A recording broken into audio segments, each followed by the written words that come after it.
Kien il-Partit Nazzjonalista li baqa' jissielet biex it-tliet sptarijiet pubbliċi jirtornaw lura għand il-poplu u bid-deċiżjoni tal-qorti il-poplu ħareġ rebbieħ. Qalet li dil-kawża hi ta' interess nazzjonali. Qalet li dil-kawża m'għandix tinqasam biċċa biċċa. Qalet li l-Prim Ministru għandu jgħaddi mill-iskrutinju tal-qorti. Qalet li l-Avukat Ġenerali għal darb'oħra mhux tal-li ma mix-xogħlu imma prova jwaqqaf milli tinstema' il-proċedura kif suppost. Ekstqar il-kap tal-Partit Nazzjonalista Jidher Endelija fil-każina tal-Partit Nazzjonalista fix-xara Fawdex wara l-qorti ċaħdet appell li fetaħ il-Prim Ministru sabiex ikompli jtawwa l-żmien fuq il-kawża tal-Vitals u qal li mar il-qorti biex l-isptarijiet fosthom ukoll l-Isptar Ġenerali ta' Għawdex jirtornaw f'idejn il-Maltin u l-Awċin. Id-deċiżjoni tal-Gvern Soċjalista li qed it-tliet sptarijiet il-Vitals, kumpanija bla ebda esperjenza fis-settur mediku, kienet the wrong deal u dan ġie konfermat ukoll mill-Viċi Prim Ministru Chris Fearn meta ddeskriva l-ftehim il-ġdid ma' Stewart Healthcare bħala the real deal.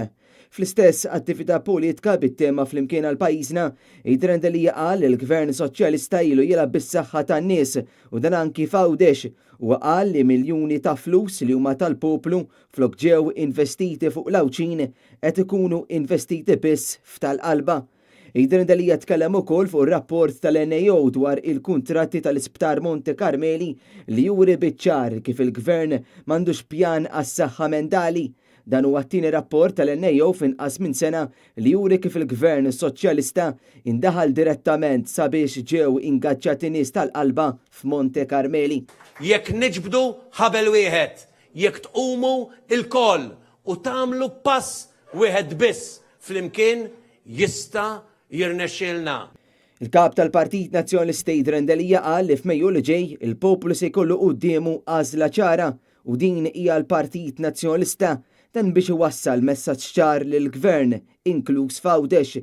Fl-istess attività kien hemm intervent mill-kandidat tal-elezzjoni tal-Parlament Ewropew David Stellini fejn tkellem fuq il-wedid firħa bla sosten għal Għawdex b'numru ta' proġetti għal Għawdex li għadhom ma twettqux u appella biex il-Gvern jippubblika l-istudji dwar il-proġett tal-mina.